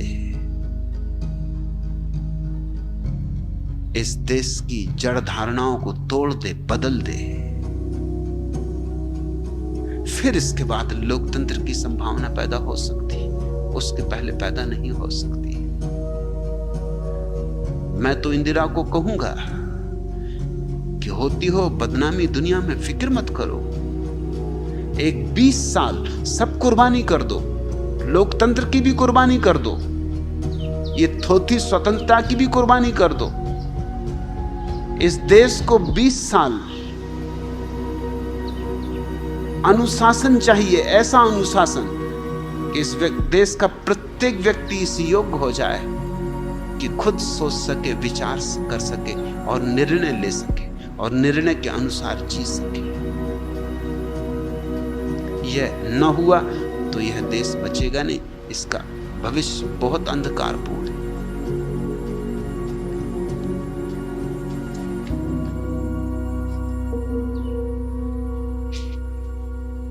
तीसरा प्रश्न, भगवान वह पांचवा का क्या है? बहुत सोचा लेकिन नहीं सोच पाया।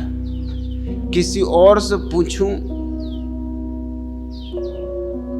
हो सकता था कोई बता देता, लेकिन फिर सोचा आपसे ही क्यों ना पूछूं।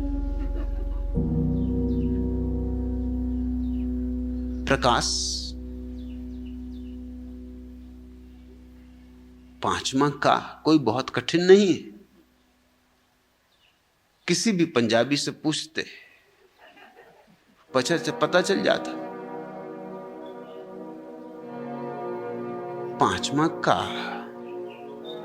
अर्थात कच्छा। कच्छा यानी बजरंग बली जिसको पहले से पहनते रहे, जांघिया। ये 5 चीजें आदमी को पंजाबी से सिख बना देती, सरदार बना देती। ये 5 का बड़ी गजब की चीज है। कंघा, केस, कृपाण, कड़ा और कच्छा। इनमें सबसे गजब का कच्छा है।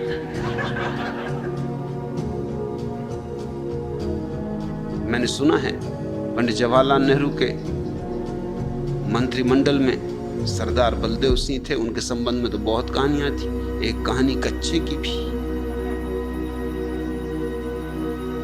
एक सभा में सरदार बलदेव सिंह तो अध्यक्षता करने वाले थे और जवाहरलाल नेहरू उद्घाटन करने वाले थे। तो उन्होंने कहा कि सरदार जी, एक कृपा करना, आप नहाने धोने में तो विश्वास करते ही नहीं।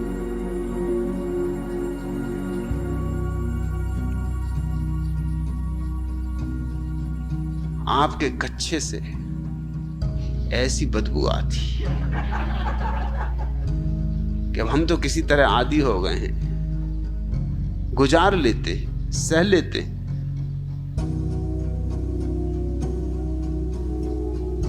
मगर और नए नए लोग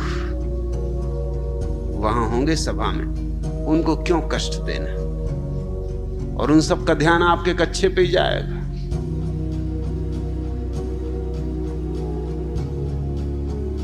नहाना धोना वो मानते नहीं थे, क्योंकि नहाने धोने से शरीर घिसता है, और शरीर घिस जाए तो इसी में तो आदमी दुबला पतला हो जाता है। उन्होंने कहा अच्छी बात, मैं अभी जाके कच्छा बदल आता हूं।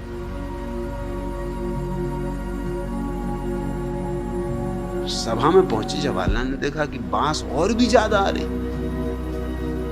उन्होंने कहा कि बलदेव सिंह, कान में फुसफुसाए, मैंने तुमसे कहा था कच्छा बदल के आओ, तुमने बदला नहीं मालूम होता, क्योंकि बांस और भी ज्यादा आ रही। बलदेव सिंह ने जल्दी से खीसे में से कच्छा निकाल के बताया कि इसीलिए कि आप मानोगे नहीं, मैं पुराना कच्छा भी साथ में ले आया हूं, ये देखो।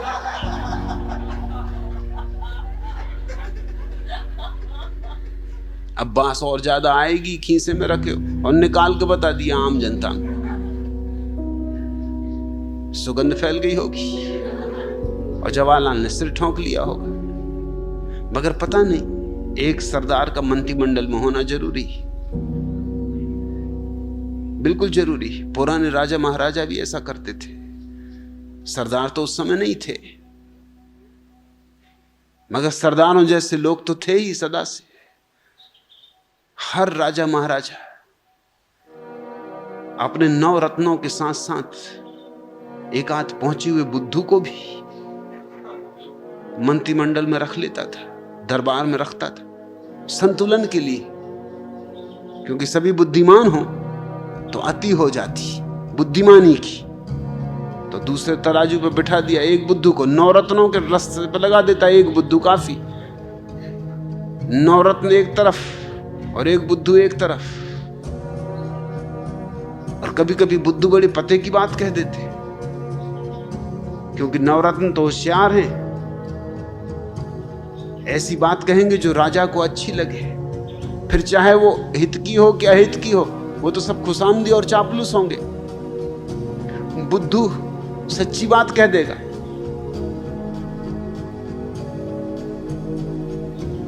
बिल्कुल सच्ची बात कह देगा, उसको पता ही नहीं कि वो सच्ची बात कह रहा है, राजा के खिलाफ जा रही है, क्या हो रहा। और अक्सर उन बुद्धुओं ने राजाओं को बड़े कष्टों से बचा लिया।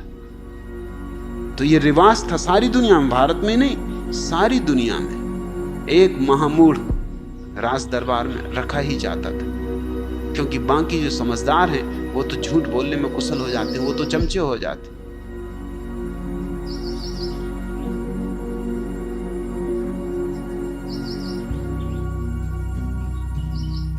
सरदार बलदेव सिंह को भी शायद पंडित जवाहरलाल नेहरू ने संतुलन के लिए ही रख छोड़ा था। लेकिन ख्याल रखना, सरदार सब में छिपा बैठा हुआ है। अगर कमी है तो वो 5 का की, वो कोई खास कमी। जब तक तुम होशपूर्ण नहीं हो तब तक तुम मूढ़ हो ही। पृथ्वी मूढ़ों से भरी है।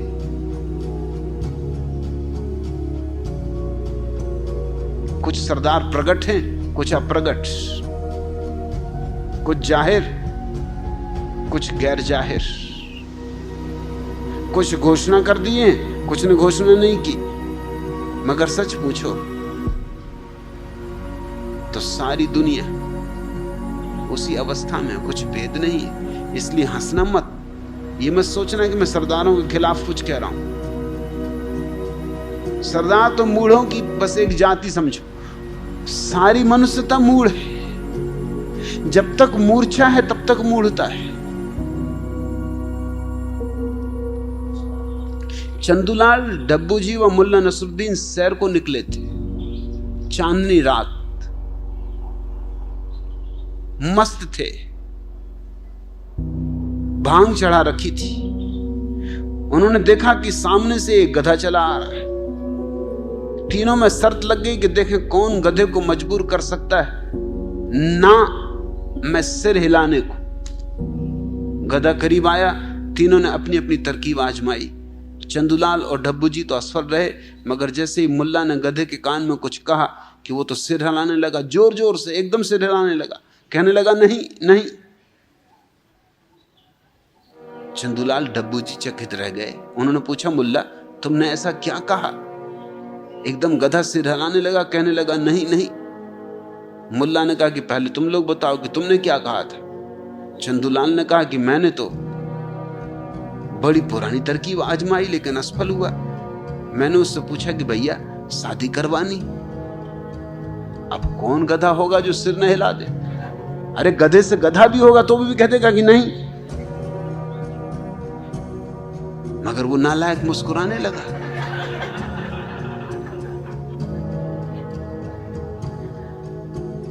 वो तो एकदम खुश हो गया, जैसे वर बनने को ही निकला हो।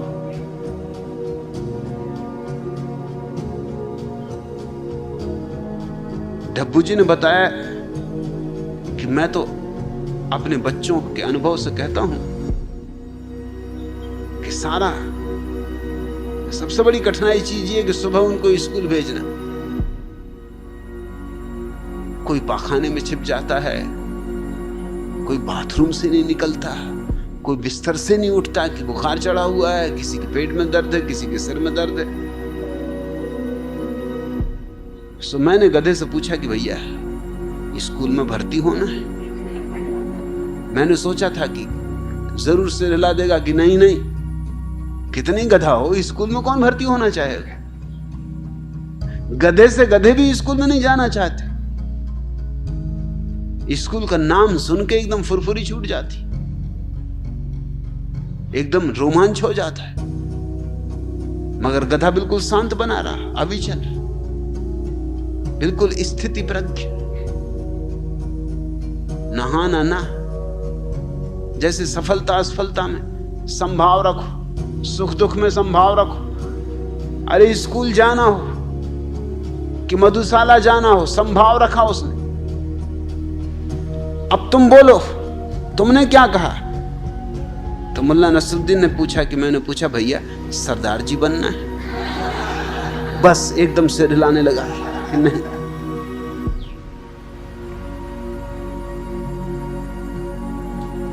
लेकिन मेरे देखे जब तक तुम्हारे भीतर मूर्छा है तब तक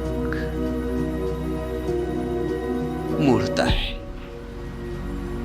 ध्यान का दिया न जले तो तुम सभी सरदार हो। ध्यान का दिया जले तो ही तुम्हारे जीवन में थोड़ी बुद्धिमत्ता फैलनी शुरू होती, थोड़ा प्रकाश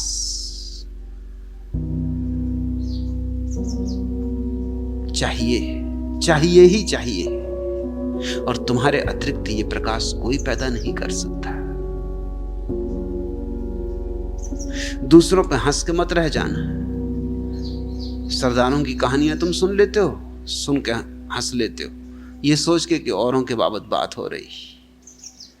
मारवाड़ियों की कहानियां सुन लेते हो, सुन के हंस लेते हो कि मारवाड़ियों के बाबत बात हो रही। मारवाड़ी की बात हो सरदार हंस लेता है, सरदार की बात हो मारवाड़ी हंस लेता है। लेकिन ध्यान रखना, मैं सिर्फ तुम्हारी ही बात कर रहा हूं, क्योंकि तुम्हारे भीतर सब तरह के सांप बिच्छू छिपे। मारवाड़ी तुम्हारे भीतर बैठा, सरदार तुम्हारे भीतर बैठा, सिंधी तुम्हारे भीतर बैठा। अरे कौन है जो तुम्हारे भीतर नहीं बैठा है? पश्चिम में एक कहावत है कि रूसी इटालियन को धोखा दे सकते हैं, फ्रेंच को धोखा दे सकते हैं, अंग्रेज की जेब काट सकते हैं, स्पेनी को दगा दे सकते हैं, पुर्तगाली का गला घोंट सकते हैं। सिर्फ उनकी मुसीबत अगर कोई कर सकता है तो वो एक है, वो है जिप्सी। वो रूसियों के छक्के छुड़ा देते। और जिप्सियों की भी अगर कोई पत्ती काट सकता है तो वो है यहूदी। वो उनको भी रास्ते पे लगा देते। और यहूदियों की भी अगर कोई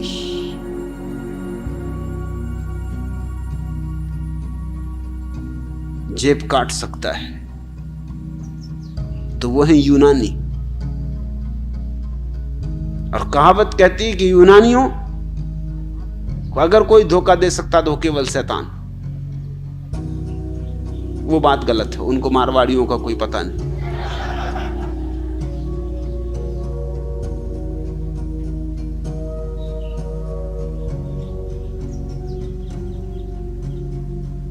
मारवाड़ी किसी को भी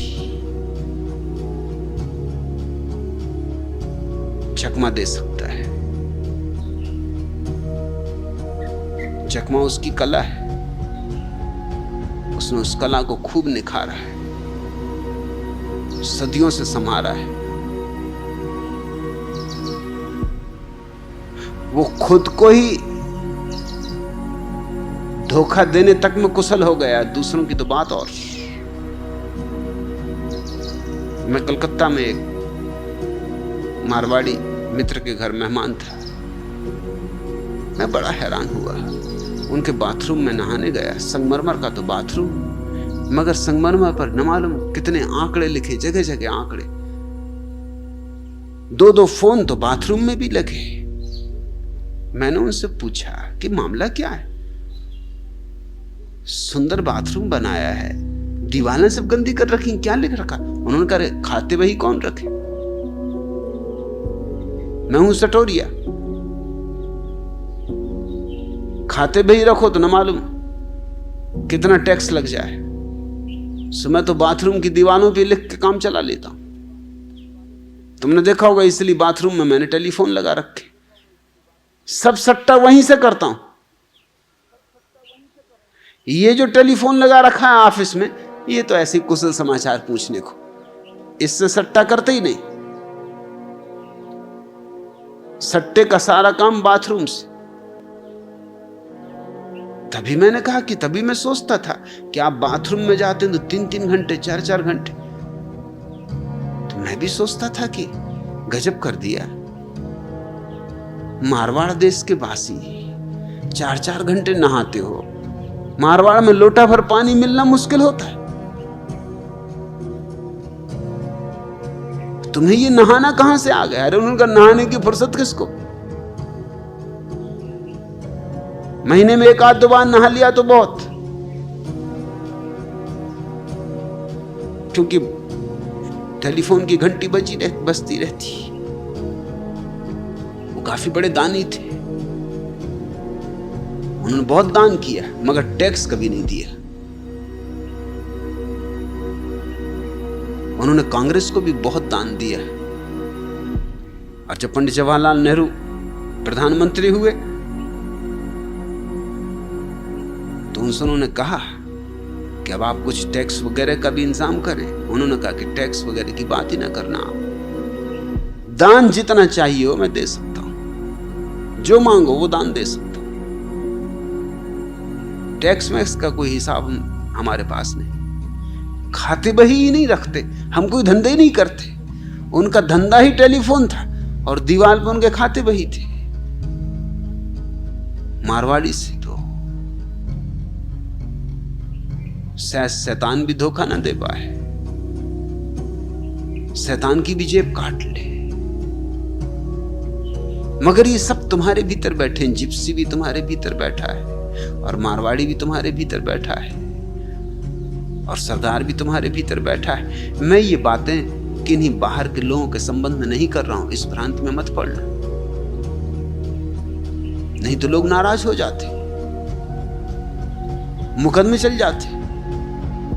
मुरारजी देसाई मुझ पर कम से कम 102 मुकदमे चला गए, थोड़े बहुत नहीं।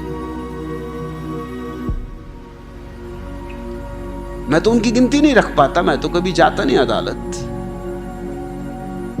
मैं सोचता था 30-35, तो एक दिन मैंने प्रवचन में कहा कि 30-35 मुकदमे चला गए। लक्ष्मी ने बताया कि आपको मुकदमों की संख्या भी नहीं मालूम, पूरे 102 मुकदमे, छोटे बड़े, प्रत्यक्ष परोक्ष। वो चला गए हैं तो वो चलेंगे कुछ देर, घसटेंगे कुछ देर।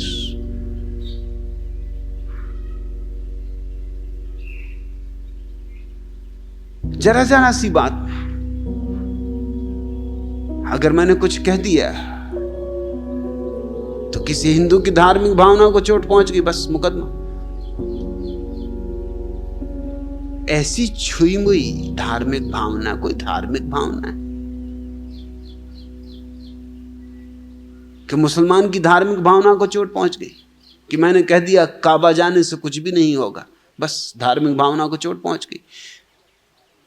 तब तो बड़ी मुश्किल हो जाएगी। तो कबीर भी कह गए, और नानक का क्या करोगे? नानक मिल जाए तब तो तुम जेल खाने में ही बंद करवा दो, क्योंकि वो तो काबे की तरफ पैर करके सो गए थे। और इतना ही नहीं, उनके पैर जब घुमाए गए तो जिस तरफ घुमाए गए पैर उसी तरफ काबा घूम गया। ये काबा भी अपराधी, इस पे भी धार्मिक भावना को चोट पहुंचाने की अदालत में घसीटन होनी चाहिए। क्योंकि काबा होके कम से कम इतना तो ख्याल रखना था मुसलमानों का कि एक हिंदू के पैरों की तरफ घूम रहे हो, अरे शर्म नहीं आती? काबा होकर और ये काम करते, किसी के संबंध में कुछ कह दो और बस धार्मिक भावना को चोट पहुंच गई, मुकदमा शुरू। धार्मिक भावना का अर्थ भी समझते हो? और अगर ऐसी चोट पहुंचने लगी तो ये धार्मिक आदमी ना हुए, ये तो बहुत छुई मुई हो गए, ये तो बहुत कमजोर और दीनहीन हो गए। जवाब दो, उत्तर दो। अगर तुम्हारी बात को खंडन हुआ है तो अपनी बात के समर्थन में कुछ कहो। कुछ नहीं बनता, बस धार्मिक बात को चोट पहुंच गई, अदालत में चले। अदालत क्या कर लेगी? मैं फिर कहता हूं, काबा जाने से कुछ भी होने वाला नहीं, क्योंकि अगर काबा जाने से कुछ होता तो इतने लोग तो हर वर्ष काबा जाते, क्या हो जाता है? और काशी जाने से भी कुछ नहीं होता। अरे कितने गधे तो काशी में बसे, क्या होता है? और गिरनार और शिखरजी जाने से भी कुछ नहीं होता। चले जा रहे हैं जैन तीर्थयात्री, लौट के वैसे घर आ जाते, जान बची और लाखों पाए, लौट के बुद्धू घर को आए। कुछ मिलता नहीं, कुछ पाते नहीं। भीतर जाने से कुछ मिलेगा। वहीं है काबा, वहीं काशी, वहीं गिरनार, वहीं शिखरजी, वहीं जेरूसलम, भीतर। और तुम्हारा चैतन्य ध्यान में जगे तो सरदार भी मिट जाएगा, मारवाड़ी भी मिट जाएगा, जिप्सी भी मिट जाएगा, शैतान ही मिट जाएगा, अंधकार ही मिट जाएगा। मैं जो भी बातें कर रहा हूं वो प्रतीक है, इसलिए कोई बुरा ना माने, कोई नाहक कष्ट ना ले, समझने की फिक्र करो।